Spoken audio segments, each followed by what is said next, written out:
the Sounds True Podcast Network. But then there came, of course, a whisper from the heart. And the heart said, why don't you leave me open? Let's try it just once, and see what happens.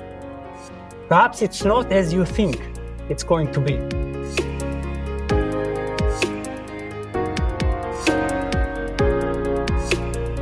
Welcome, friends. In this episode of Insights at the Edge, my guest is Shai Tubali. Shai is a highly trained yogi, a wisdom teacher, and a writer who has authored more than 20 books that skillfully combine yogic practices with psychology and philosophy, all in service of inner transformation and the evolution of consciousness. Shai holds a doctorate in the philosophy of religion from the University of Leeds in the United Kingdom. He's originally from Israel, and he's now living in Portugal, which is where he's joining us from. Friends, stay with us.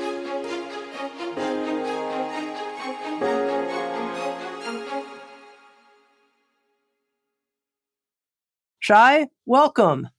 Hello, Tami. I'm so delighted to be here with you. I truly think of you, Shai, as a new friend, and I want to share a little bit about how we met, which is a mutual friend of ours said, you should check out the work of Shai Tubali. So I did. And I went online and I checked out some of your videos, and early in my search, I found a video teaching on the flexible heart. And it really got my attention because I realized that you were offering in this teaching on the flexible heart a medicine that I feel is much needed at this time, and that I sensed I need and that our community needs in order to deal with all of the heartbreak we're experiencing and to feel strong in the face of metabolizing that heartache. So to begin, can you tell me a little bit about how you came to this specific articulation and teaching about the flexible heart? Yes, of course. First of all, I consider it a great privilege to be called your new friend. So, yes, well, let me start by saying that I developed decades ago certain techniques for trauma transformation that employ the power of consciousness to help people uproot trauma, not just heal it, not just improve their relationship with it, but to actually become so much bigger than the trauma that they feel capable of releasing it through the greatness of their own consciousness, their own true nature. So I've been teaching that kind of method for trauma healing, but then at a certain point, I guided a long seminar on trauma transformation. And then I remember very well because I was listening to the processes across the room, and people were guiding one another. And in these techniques, the door at a certain point opens, and people can just pass through it. There is nothing that binds them, nothing that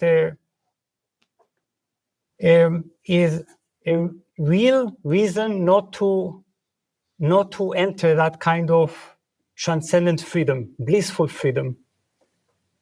And then I noticed that some people have that kind of reservation or reluctance to go through that door.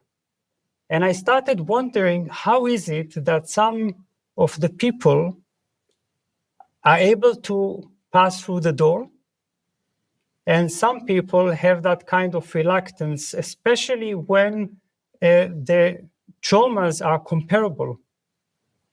People have the very same experience around the very same age. So what is the factor? And of course, there can be several factors, but one of them is emotional flexibility. And that I consider one of the greatest powers of heart intelligence, which I believe we are going to explore together. And emotional flexibility is something that is hardly discussed. Usually people talk about mental flexibility, about cognitive adaptability. But then there is this dimension of how we can have this kind of preparedness, this readiness to say, I let go, to say, I release. And there is only one dimension of intelligence that can do that for us, and that is the ripening of our own hearts. Because hearts, one of their greatest capacities is to be able to release, to liberate, to let go, to loosen attachments. So this is the point, that emotional flexibility is the one true condition of healing. And if we don't have that, what happens is that we can circle forever in therapeutic processes, but never find the end. And the thing is that when the heart is not ready to let go, this is because it is somehow invested in an identity building memory, which means that I have a certain reason to freeze those memories, those narratives, those wounds, to keep them as a form of self, as a familiar self, even if that causes me great suffering. So I loop around those memories forever. And then I can even participate in therapeutic sessions for 20, 30, 40 years, and still, even at the age of 70, I will still cry over a certain memory as if it happened yesterday.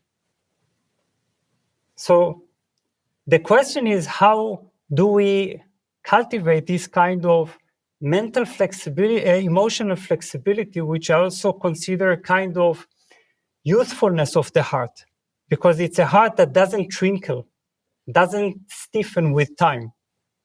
And I'm sure that all of us can have this kind of access to the feeling deep within their chests, whether their hearts have become wrinkled, whether their hearts have become distorted or shaped by memories, whether they have that kind of space of youthfulness that allows them to truly move on, not to calcify around the shocks that we've been through. You know, it's so interesting to me, Shai, that you're talking about a kind of identity calcification as part of what we hold on to. And I'll tell you what I'm remembering, and maybe it's because of all of your yogic training. But at one point when I was 50 years old, I celebrated my 50th birthday by hiking around Mount Kailash. And at one point, when you're just circling around, this is a great mountain in Tibet that the yogis circumambulate over the course of several days. At one point, you take a very valued item of clothing and you leave it on this huge pile of clothes. And I can't believe I'm sharing this story, but I want to because it's an example, not necessarily of holding on to a trauma, but just holding on to an identity formation. I took my very cool green jacket that made me feel like, I don't know, the greatest, badass skate rat kind of person. And I dropped this green jacket. And it was really hard to do it, to leave it on the side of the mountain. So what I want to know is what enables us to be flexible, to leave things behind, to move from one place to another, to leave a relationship, to let ourselves go through griefs of all kinds, terrible griefs sometimes, and move through. What's the capacity that helps us move through and let go? That's a wonderful question. And yes, keeping in mind this story of how you had that kind of empowering moment or readiness. And I'm sharing it because it's not even a trauma. It's just all of the letting goes that we go through in our life, that life requires of us. Yes. So again, that is the question of first of all, how mature our heart is. And this is a whole process of development. I think that sometimes we don't think of the hearts in terms of evolution. And we need to understand that there is a certain identity of the heart that when it is, let's say, in a contracted state, it prefers to wrap itself around a victim identity. A victim identity that is wounded, that clings to the wound, that clings to the bruises, that prefers to tell a life story of someone in need rather than someone that can function as a source or that can experience inner wholeness. And this is where the process of the evolution of the heart can take place, and it's actually a whole variety of practices and intentions that one needs to make. But it's first of all, it starts with a kind of readiness to be free and to start imagining oneself free from the narrative, free from the story, and to also sense this kind of space between you and the narrative. What is it that is holding on to? Understanding that kind of interest, this kind of investment, and why it is that we've become so rigid. Why is it that we hold on to that grief, to that anger? Why do we need to replay the very same scenes?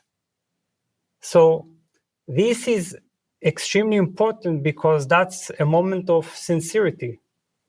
It's this kind of fist that holds on to the story, and it's not because of the story in itself. The story in itself wants to be let go of.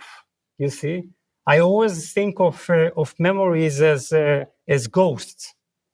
We all see ghosts in films where they literally wander around and look for the moment that they could be released. Memories want to be released. They want to be released from our grip. So we hold on to them. They don't have power over us. They don't have some kind of objective energy that sustains them. They thrive on, let's say, our own clinging, our own need to sustain them, to nurture them, so we can remain ourselves. Now, the leap that awaits us is the leap from wounded, broken, to whole, and to independent at the level of our emotional world, which means that when we are able to grow, and this is a question of the chicken and the egg. What starts first? If I have even small glimpses into the wonderful state in which my heart is whole, complete, able to experience uncaused emotions, able to tap into its own sources of love, its own resources of joy, of abundance, then it has a greater power to be flexible. But also flexibility helps us to move to that kind of wholeness. You know, it's interesting, Shai, because I'll often hear various wisdom teachers talk about entering a space of awareness and not investing in any thinking process or narrative, a kind of mental narrative. But I don't often, and this is why I've picked up so much on this point in your work, hear people talk about that at the level of the heart, finding that space for heart experience, which isn't necessarily even verbal. And so there's a sense of, well, this is how I'm feeling. It's not something to just let pass through. So I wonder if you can take us into that nonverbal realm of where the heart is attached and what the space of the heart is like and feels like. Yes, that is a beautiful invitation, and I would like to start by inviting everyone to consider this, because most of us have had that kind of moment at least once in our lives, and that is a moment when, first of all, we knew something without doubt. We knew something without explaining. There was no reasoning process. We just knew it. We knew it, and we say, I know it in my heart. That's clear to me. And then to begin to ask ourselves, well, what did it feel like, that moment when I tapped into this kind of felt certainty, certainty without rigidity, certainty without dogma? And even deeper, what truth was my heart reminded of here in that moment? Because those moments, they connect me to a certain greater truth, truth that is greater than that moment of knowing, and that is the heart's capacity to know. And another invitation, because I want us to begin to have an intimate feeling of that think of the moments, or remember those moments when you watched a film or engaged in a conversation or read a book and you started to cry, or you had tears in your eyes because you've been strangely so touched by something that is not your sadness, something that your heart bypassed your brain, immediately recognizing this is true, this is meaningful, this is real.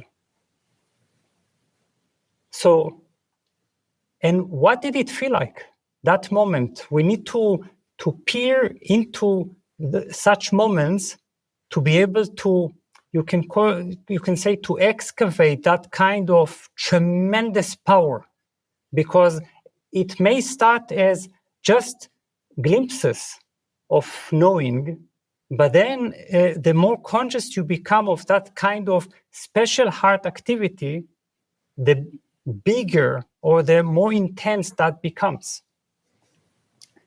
So here it is. We need to distinguish thinking from knowing. We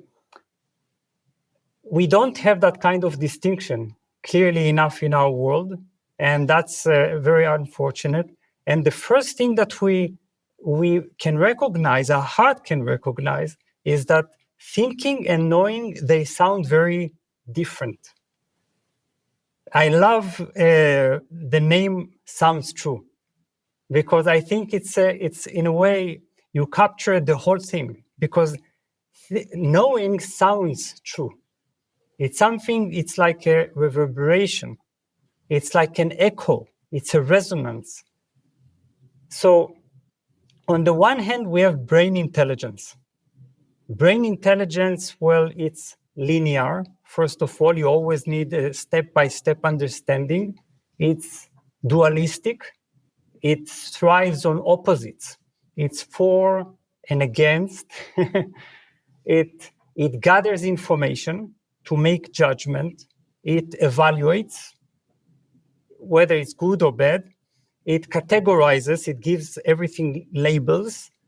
So it's all about creating structure, creating order, put everything into order, analyzing. And we need that greatly. I hope that sometimes, when I teach, I feel that people, they want to only lean on heart intelligence or that kind of felt intelligence. And I feel that this is very limited because we are not supposed to eliminate that kind of servant, effective servant. On the other hand, we have heart intelligence.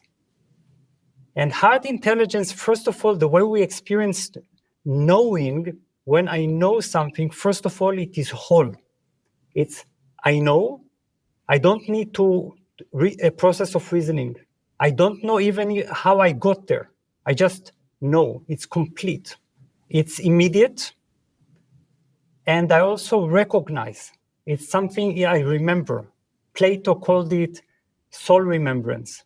It's not something that I learned. I didn't read it in books. It's something that, or even if I read it in the book, my heart recognizes that what is written in the book is true. So it's more like a remembrance. And it always has something to do with what is real, what truly matters, what is meaningful. And it comes as this kind of flood of doubtlessness. And it's also visceral, which means that our body is involved in it, unlike thinking. Thinking feels very cut off, very separate from the other activities. So it's like our body whispers yes, we feel aligned. It's like it's a certain understanding that feels that gets us closer to the heart of the cosmos. We feel intimate with reality. So that is the quality of also quiet permanence, because it's something that is not one of another transient, passing, superficial thought. It feels like something that works beneath our thinking. You referenced the thinking process as a servant. Right. So I think that's interesting because I don't think necessarily people see it that way. It's more the master in our thought-dominated world that we're serving with all of our activities. So what does that mean for thinking to be a servant of heart knowing? Yes. Well, we can give an example of decision making, because decision making is very known to be a very excruciating process for many of us, because we lean so heavily on thought process. We appoint our thinking master of our being, and then we expect it, first of all, to know what's true, what's real, what truly matters, what could further evolve us, what can bring us closer to the meaning of our lives. And this is just impossible. Our poor thinking process is helpless, powerless, doesn't know what we want from it. So it's when I aim to decide in a way that is aligned with the heart as leader. First of all, sometimes people, when they are told to decide through the heart, they are advised to follow their heart or just do what feels right. And this is not what heart intelligence is all about, because that can easily be an impulse, an urge, some kind of an instinct, or even a fear or self-protection. So it's not about what I feel like, what feels right. It first of all looks into my motivation. Why am I doing this? It's not so much about consequences. Now, thinking is always about consequences. It's about calculating outcomes, the best outcomes. So here, the heart pulls back and brings the mind into servitude when it says, well, no, first of all, let's go into the motivation. Let's ask whether this choice will contribute to my inner evolution, whether that decision could evoke this sense of wonderful alignment, so that the path will truly place me more deeply in service to life. So the question is, does this feel aligned with truth, with service, with what matters? So the role of thinking here for decision making is to gather all the information, to gather all the knowledge that we need, and all the right judgment about the situation, and we need that.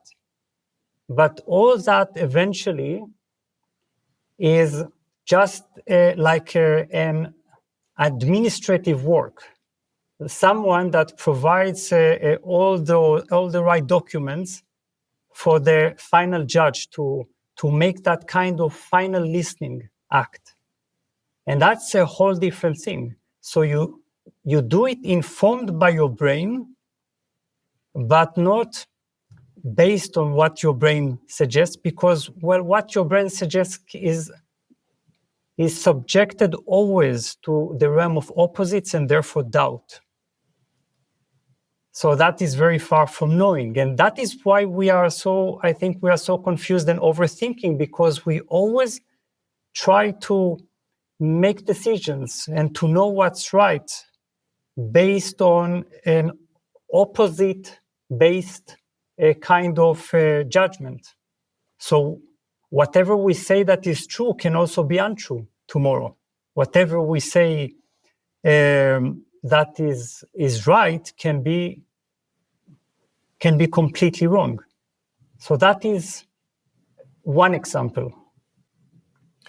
You know, Shai, there's so much I want to talk to you about, and I hesitate to go here, but I am going to go here, which is you have written up at my request an outline of a potential new book on the intelligence of the heart, the hidden wisdom of the heart.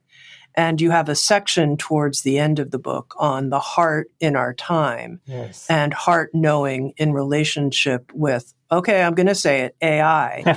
And you write, in a world governed by AI, rediscovering the heart is not sentimentality, but resistance.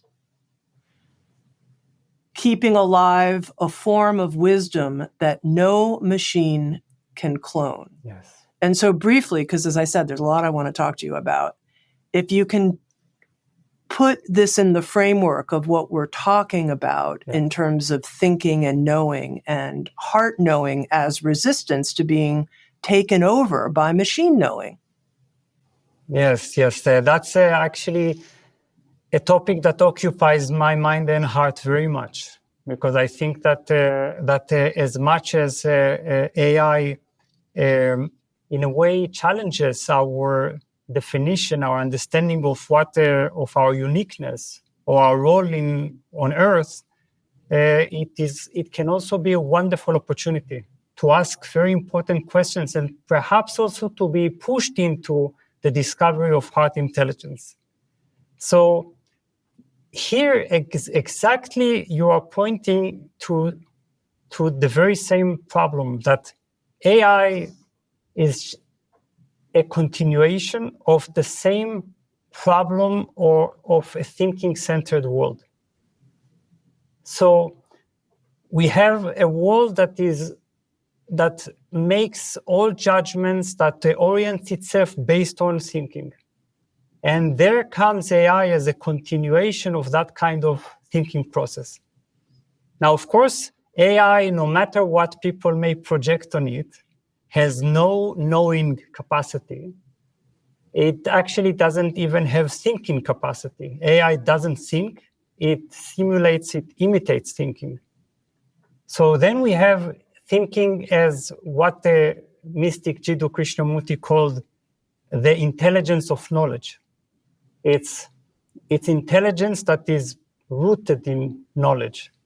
And we discover something astonishing that I find actually pretty frightening. We discover that this kind of intelligence can be imitated and probably in the future perfectly imitated and exceeded. So our thinking capacity is completely transferable to computers and to machines. Thinking is simply symbols, representations, things, words, symbols or concepts that represent reality. And that AI can do so wonderfully. It can mimic our memory, memorization, information gathering, even our creativity patterns. And then in such a world, first of all, we can ask, so what is so human about us, or what makes us human in a way that is, well, non-mechanical, or like it's not like machines? And we also understand that as long as we rely on thinking, our world would look as it looks right now, like a completely messy, polarized culture and society that is doomed to remain in a groove. So the boundary between us and AI becomes thinner with every day. And if we rely only on thinking, at a certain point, we will be as machine-like as AI is human-like. So this is the distinction that we need to make, because we've associated intelligence with knowledge and with thinking. But what machines cannot do, and if we don't cultivate it, we will lose that kind of distinction. Machines cannot imitate the texture of the real. They cannot bring us that kind of aroma, the fragrance of the real. And for when we want to be in touch with the real, it's only heart intelligence. It's only heart knowing that becomes the true kind of intelligence. Because first of all, it is completely untouched by thinking. We just described what thinking is. AI cannot lay its hands. It's a virtual digital hands on it. It's non-verbal. It's non-conceptual. It's remembrance. It's deep feeling. And it's an insight of the entire being, so it involves our entire nervous system, our body, and it's reverberating, and AI certainly doesn't reverberate. It doesn't have frequency.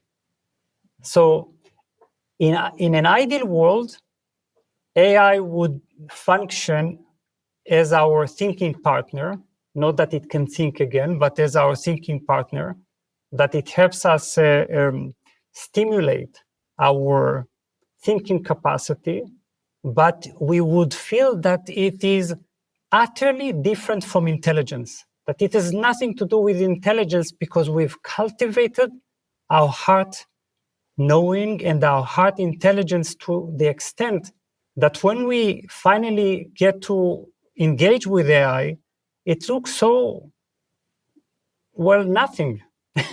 just like thinking that is only a servant, never a master. And it's true that I call it resistance. It's a form of loving resistance, of course. It's the heart doesn't know resistance in terms of violence and polarization or us versus them, but it is resistance in the sense that rediscovering the heart is, for me, the way we say we are not going to be machine-like. We are going to maintain our humanness, but it's not something that is just there for us to celebrate. It's something that we have to tap into and bring to the surface. In the introduction to our conversation, Shai, I called you a new friend. Yeah. And you said, thank you so much. And what I realize is that what I feel is a heart resonance, if you will, when I'm with you. I feel it. Mm-hmm. So you could say sounds true, feels true. There's this, and you point out that when people are centered in their heart, it's palpable. Yeah. I feel that in you, and it makes me, want to touch your garment and be near you and talk with you and call you friend.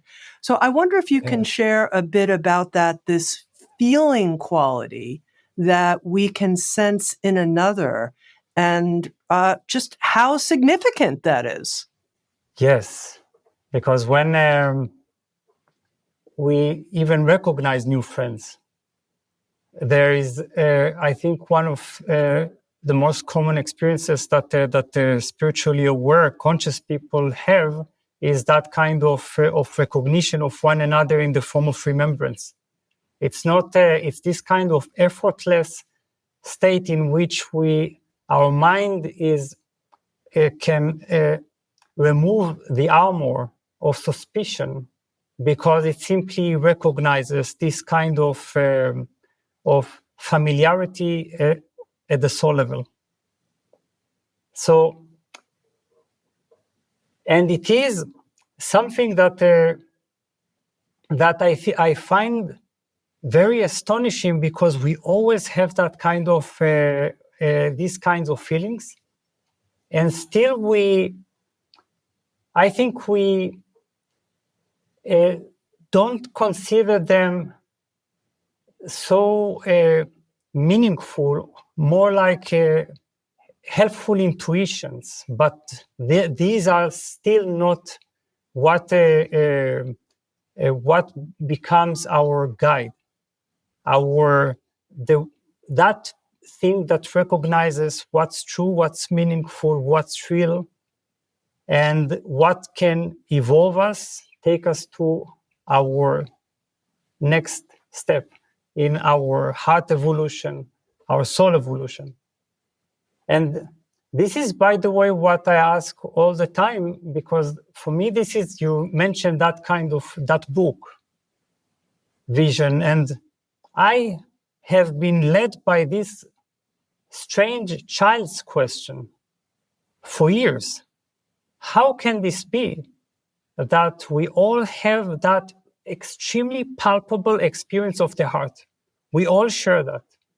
And we all speak of negatively about, I don't know, if something sits on my heart, or I feel something with a heavy heart, or I lose heart, or I have a change of heart, or I have, of course, I experience a heartbreak. So when I have all those feelings that I immediately associate with what's going on in my chest, how can it be that there is nothing there, or that we have been taught and conditioned to find nothing there? And this is the point when we begin to allow that kind of feeling space, it grows. And one thing that I've experienced as a teacher has been that whenever I speak of the heart, people begin to feel it so immediately. It's like the heart energy field is awakened in massive ways. And interestingly, very often people experience it as painful. And painful not because it is arousing some kind of traumatic response, but painful because it's as if the heart is breaking open. It's like a genie coming out of the lamp after 1,000 years in the dark. And I feel that kind of pain is the heart starting to stretch and reclaiming its space in the world, reclaiming its space within our being, but also reclaiming its space as a universal essence, as the heart of creation. So if we allow that and we don't become intimidated by this kind of heart pain, heartache, then we can slowly pass that threshold to find the greatness of our heart. And really the heart, that is of course the door to, perhaps not of course, the door to love, which is what all souls are thirsty for, even when they don't know that. When we are flooded with the presence of love, we're finally 1,000 years thirst is quenched. And we suddenly realize this is exactly part of that remembrance. Suddenly we realize, oh, that was what I've been thirsty for. That was what I was searching for. And we need to follow that heartbreak in order to find that kind of wholeness of the heart, then greatness of the heart, then universality of the heart. Shai, I know you've done so much work in writing on subtle body anatomy, on the chakras. Yes. And I wonder if you could take us in, if you will, to the subtle body architecture of the heart, the chakra of the heart, and what we find there that is helpful to us.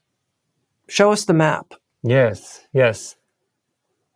Well, as in all maps of subtle anatomy, they can be looked at from different perspectives. So I will choose one. I will choose my favorite, if I may.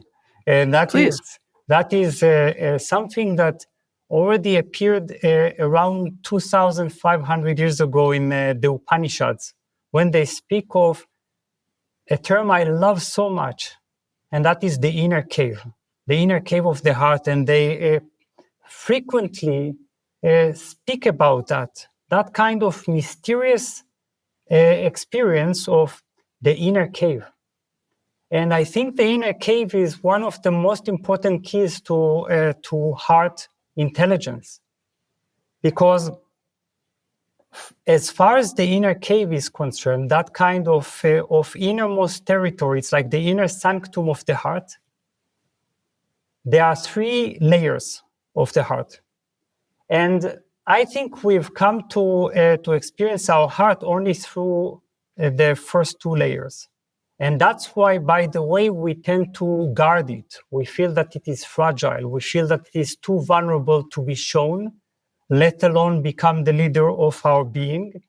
And this is why we simply are unable to release that kind of heart intelligence.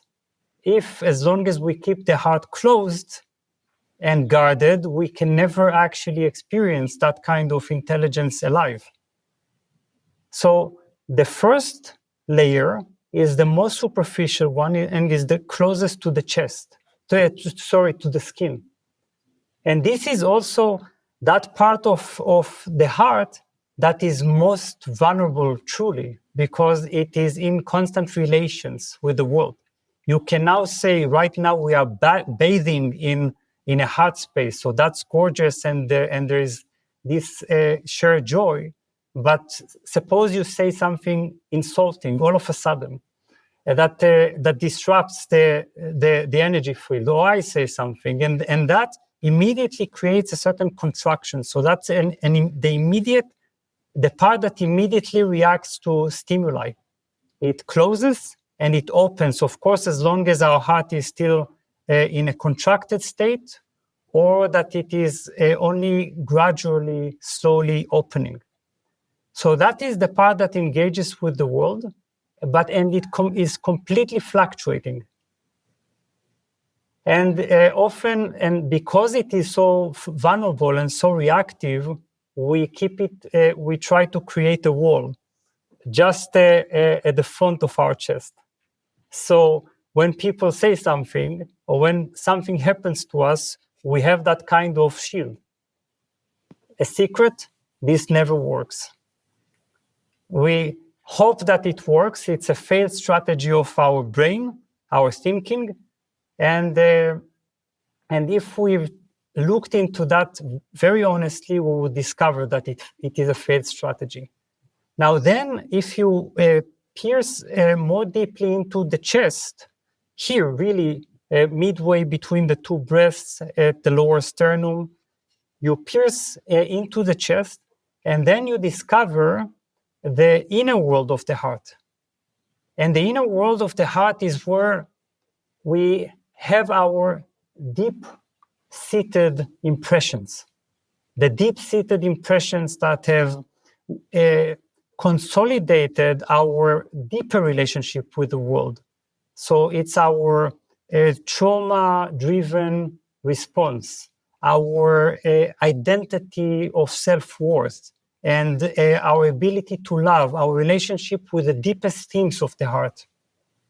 And this is where, when we begin to take responsibility for our pain in the heart, we are willing and ready to resolve those things. We stop blaming the world for our fluctuating, superficial skin layer of the heart, and we begin to look into the reasons and to how we evaluate ourselves, how capable we are of acknowledging others and loosening the intensity of our expectations, all that. So these two are pretty common. But what is the secret of the heart is that inner cave. And the inner cave is, as it is called, is hidden, and it is usually inaccessible, and that is really what is called the heart chakra. The heart chakra is the seat of the heart where the true heart intelligence and true heart consciousness reside. And when we are able to penetrate that, we have a soul awakening, and we have this kind of knowing of what's real and what's false. And we are able to let go of attachments, because we learn, we are able to devote ourselves to what's real, to what's indestructible. That's why in Tibetan Buddhism, in Tantric Buddhism, they talk about the indestructible drop of the heart. So it's like it begins as a drop, but it really contains the entire universality of the heart. In terms of contacting this cave of the heart, dropping my attention into it and finding it, now this is a kind of literal level question here in a way, Shai. Am I looking more inside, to the left, to the right, a specific place? Am I looking for something tiny, dark, but luminous? What help me and our listeners find the cave? Yes. That's wonderful. Yes. The cave, first of all, cannot be accessed by will. You have to, in a way, when you pierce through your chest, at that point, first of all, it's at the very center. It's located in what is called the central channel, or in Hinduism, the Sushumna. And so it is in a deep within the straight channel that is just in front of our spine, physical spine. So when we begin to access it, we have to somehow let go. It's as if we are drawn into it. We fall into it. It's a form of surrender. We fall into the depths of our heart. Now, this starts as a kind of a small source of light. It's like it's described as a lamp, and for a good reason, because it is like a flicker. You have to go into that kind of darkness, and then to begin to sense that there is, first of all, a source of radiance, and second, there is something that is completely unaffected by all the more superficial layers of the heart. So it's hidden, and it's also transcended. It's untouched. Now, if you begin to meditate on that point, and at the beginning in traditions, it is rightfully described as a sesame-like seed. It is so tiny. But if you begin to meditate on it, there is a tremendous and actually quite secret practice called clear light in Tantric Buddhism. And they beautifully describe, I love it, how we allow, from that seat of the heart, we allow blue flames to spread, consume the entire known universe, then consume our entire body, and then consume our entire subtle body, until all that remains is that point of radiance. And then we begin to meditate on it. If we meditate on it with sincere attention, at a certain point it begins to spread and expand. And that is when it reveals what it is. It is, our heart is as big as the universe. Shai, circling back to the beginning of our conversation, I talked about bringing together, and I think something that you have a gift to be able to help us do, this indestructible nature of our heart with heartbreak at our time.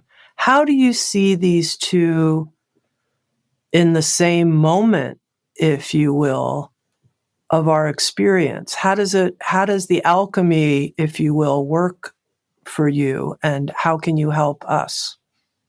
Are we speaking about the reality of the world that we encounter? It could be the reality of the world. It could be what's happening with friends of ours. It could be our own health crisis, paradox that we can begin with the state of the world, because I think that many experience this kind of immense pain that is sometimes unbearable, and of course it reflects the pain that exists universally in us, but perhaps it is nowadays amplified, especially I think because our sensitivity has increased and beautifully so.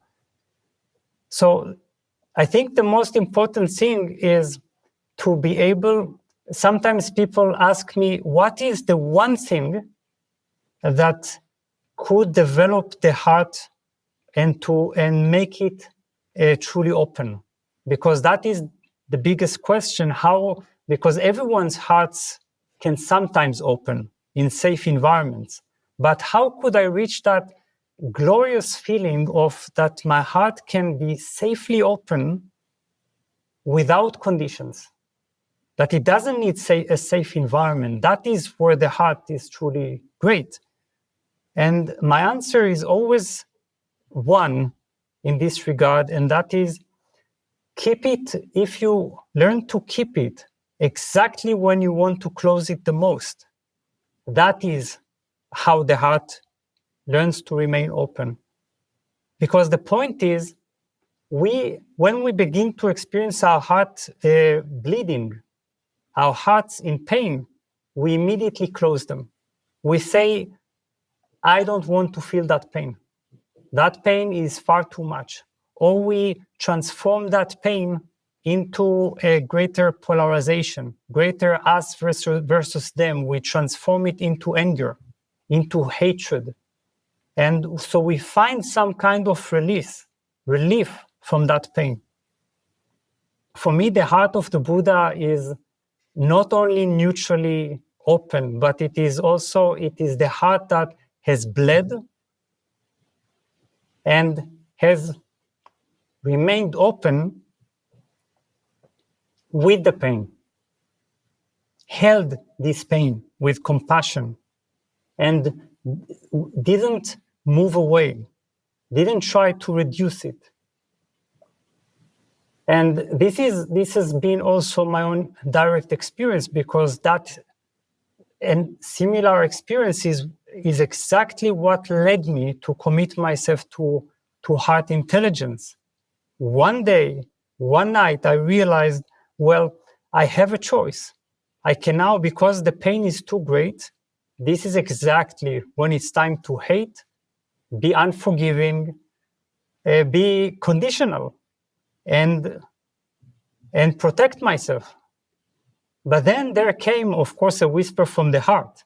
And the heart said, why don't you leave me open? Let's try it just once, and see what happens. Perhaps it's not as you think it's going to be. And at that moment, there was an explosion of love, an explosion of indestructible love. So love revealed itself as something that is invincible, and heart openness revealed itself as something that is actually unbreakable. So it's all upside down. It's the very opposite of what we think. And that, of course, requires some trust, but also daring to one time to say, this time I'm not going to close my heart. Let's see when I keep it luminous, radiant, I don't use that wall strategy. I'm going to keep it facing the world and allowing that stream of pain until it transforms. And all streams of pain transform only into one thing, and that is love. So heart. Shai, let me ask you a Yes. question. You said there was an explosion. Yes. Can you tell me what happened? Like, were you exploding for an hour, for a minute? Like, what was the actual explosion? Well, I would say that the gate of the heart, which is perhaps can be described, I think sometimes I don't want to use religious terms, but as the kingdom of heaven, in the sense of that kind of unconditional love that washes away all pain, that forgives everything, that is eternal, because it can contain everything, because it's bigger than everything, because love is bigger than everything. So it was an explosion that began, and then it lasted for several hours. But the point is the transformation that followed, because any explosion must eventually end. But what it remains is that kind of indestructible heart knowing that when it remains open, that is the time when it is least breakable. What is open cannot be shattered. To this point, I pulled a quote from your writing. Yes. The more we wall off the heart, the more fragile we become. Yes. And I thought about that in terms of our time, and how I've noticed a lot of people feel very fragile to me. Their nervous systems are fragile. Their level of anxiety makes them fragile. They report feeling ungrounded. People are like, yeah, I'm really fragile.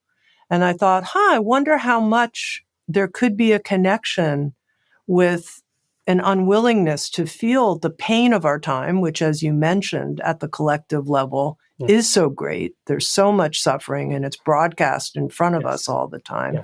And how it's actually making us more fragile when what we need is this tremendous, indomitable strength. And I wonder if you can talk about that as we end, about the strength of heart intelligence during this particular time we're in. Yes, gladly, because I think that is a very important point what you're making, that this point that people experience themselves as more fragile than ever, as unable to contain the pain, and as extremely overwhelmed. Now, I say that the heart is our greatest source of power, and that it's actually because we don't try to make ourselves immune to suffering or to pain, we are able to stand and to, in front of it, to face it, and to also transform it through the power of love. Now, perhaps we could end with a thing that I know that has also touched you, if I may say, and Please. that is, and because I think that is a very meaningful. I wouldn't call it thought experiment, because it's really, I call it life experiment. It's how I test how able I am to love this life unconditionally, even when it's painful, and while it's painful, and to embrace that pain as well, because that is exactly the key. And there is a life experiment given to us by a German philosopher, Friedrich Nietzsche. And he said, I think this almost drove him crazy. I'm not talking about the eventual brain condition that he had, but he felt that one night a demon came to him. He translated it into a thought experiment. A demon came to him at night, in the middle of the night, and whispered, "This life that you now experience, this lifetime as you know it, with all its pains, its all afflictions, its misery, its confusions, its beauty, its joys, this life is going to repeat itself forever." Imagine sometimes when we think about a whole lifetime, it's abstract, but let's think about a day, or even a day that was particularly traumatic or difficult to us. And then Nietzsche says he was challenged by the demon to relive that lifetime again and again and again. It will always return. That's what he calls the eternal recurrence. So it's like a cycle, the very opposite of the Buddha's get off the wheel kind of of freedom, of liberation teaching. And then he asked, and because the Buddha's teaching could somehow appeal to that part of us that wants to say no, that wants to flee.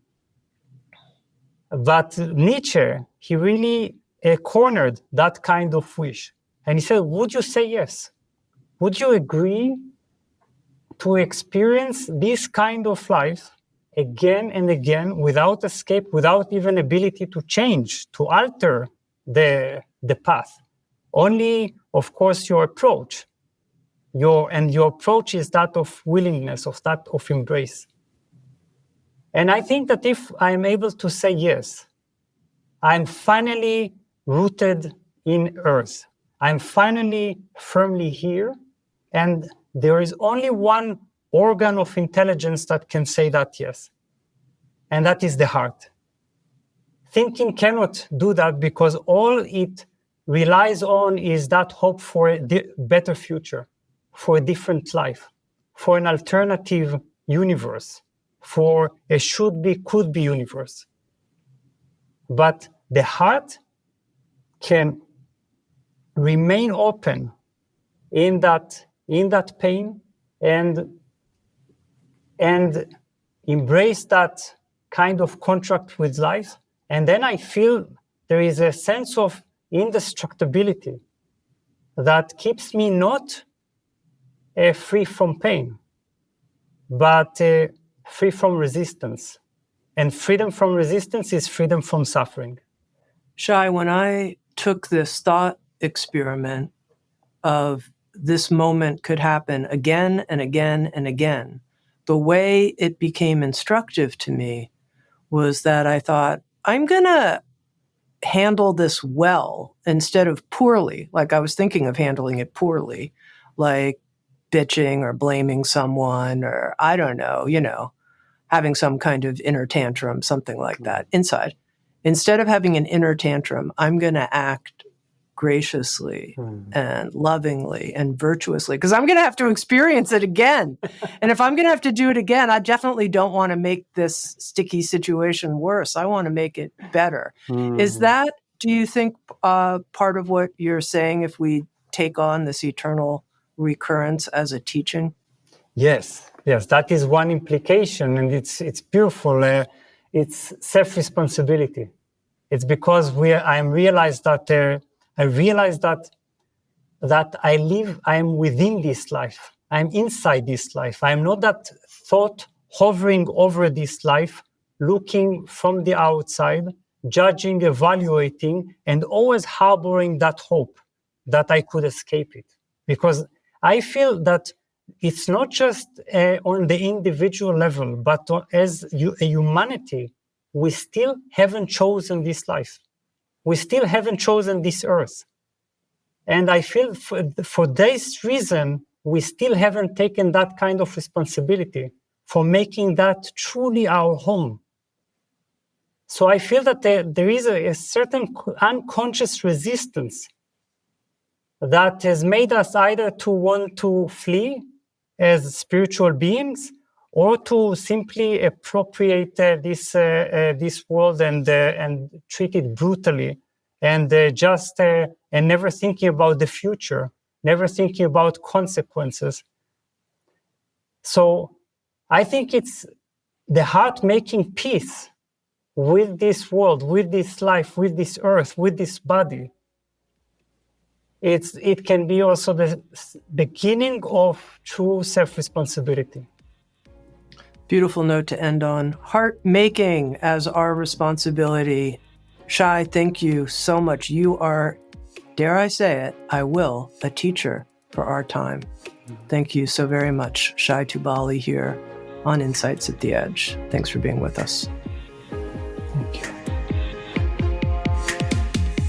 And if you'd like to watch Insights at the Edge on video and participate in the after-show Q&A session with our guests, come join us on Sounds True 1, a new membership community featuring award-winning original shows, live classes, community learning, guided meditations, and more with the leading wisdom teachers of our time. Use promo code PODCAST to get your first month free. You can learn more at join.soundstrue.com. Sounds True, waking up the world. The Sounds True Podcast Network.